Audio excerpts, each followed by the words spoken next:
Radio city podcast. Radio city पर कहानी पौराणिक भारत की। हम जब भी कोई स्वप्न यानी कि सपना देखते हैं तो हमारे मन में एक बड़ा कौतूहल होता है कि ये सपना शुभ है या अशुभ। अखिल के साथ हैं आप रेडियो सिटी पर और ये है कहानी पौराणिक भारत की, एक ऐसा पॉडकास्ट जहां मैं आपके लिए रामायण, महाभारत, पुराण इत्यादि से अलग अलग किस्से कहानियां लेकर आता हूं। आज की ये कहानी अग्नि पुराण की है, जहां पर पुष्कर ऋषि जो है वो परशुराम जी को शुभ और अशुभ स्वप्नों के बारे में बताते हैं और कहते हैं कि अगर कोई व्यक्ति स्वप्न में नाभि के सिवा शरीर के अन्य अंगों में पेड़ और वृक्षों का उगना देखे, कांस्य के बर्तनों पर मस्तक रखकर उसका फोड़ा जाना देखे, माथा मुड़ाना यानी कि गंजा होना देखे, निर्वस्त्र होना देखे, अगर स्वप्न में खुद को मैले कपड़े पहने हुए देखे या तेल लगाना, कीचड़ लपेटना, विवाह होना, गीत सुनना, वाणी आदि के बाजे सुनना,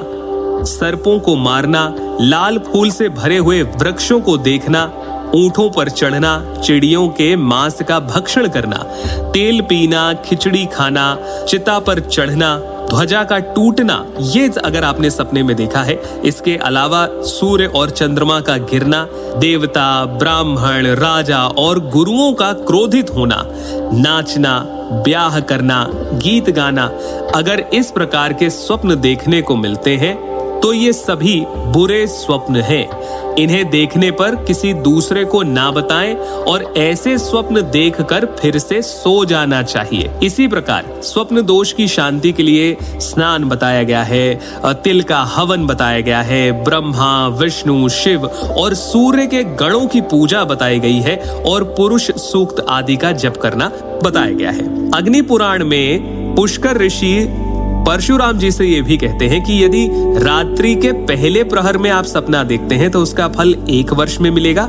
दूसरे प्रहर में सपना देखा है तो 6 महीने में, तीसरे प्रहर में अगर आप सपना देखते हैं तो 3 महीने में, चौथे प्रहर में सपना देखते हैं तो 15 दिन में और अगर सूर्य उदय की वेला में स्वप्न देखा है तो 10 दिन में फल आपको मिल जाएगा। अगर एक ही रात में आपने शुभ और अशुभ दोनों ही स्वप्न देखे हैं तो उसमें जो सपना आपने बाद में देखा है वो सपना पूरा होगा, यानी कि उसका फल आपको प्राप्त होगा। इसीलिए ये भी सुझाव दिया जाता है कि अगर आप रात्रि में कोई शुभ स्वप्न देखते हैं तो उसे देखने के बाद फिर से ना सोएं, वरना कहीं ऐसा ना हो कि आप दोबारा सोएं और आपको कोई अशुभ स्वप्न देखने को मिल जाए। अब स्वप्न में अगर आप पर्वत, महल, हाथी, घोड़े या बैल पर चढ़ना देखते हैं या पृथ्वी पर या आकाश में सफेद फूलों से भरा हुआ वृक्ष देखते हैं,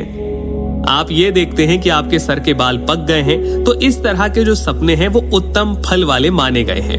सपने में सफेद फूलों की माला, सफेद वस्त्र धारण करना, चंद्रमा, सूर्य और ताराओं को देखना, इंद्र की ध्वजा को पकड़ना, ध्वजा को ऊंचे उठाना, पृथ्वी पर गिरती हुई जलधारा को अपने ऊपर रोकना, कि मान लीजिए आपने स्वप्न में देखा कि झरना है और आप उसके नीचे जाके खड़े हो गए, तो ये सारे स्वप्न उत्तम स्वप्न माने गए हैं। इसके अलावा सपने में खीर खाना,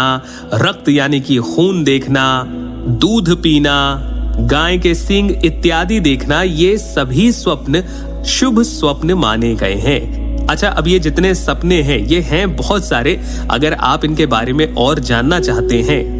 तो आप अग्नि पुराण का 229वां अध्याय जरूर पढ़िए। फिलहाल सुनते रहिए रेडियो सिटी। मेरा नाम है अखिल। रेडियो सिटी पर कहानी पौराणिक भारत की।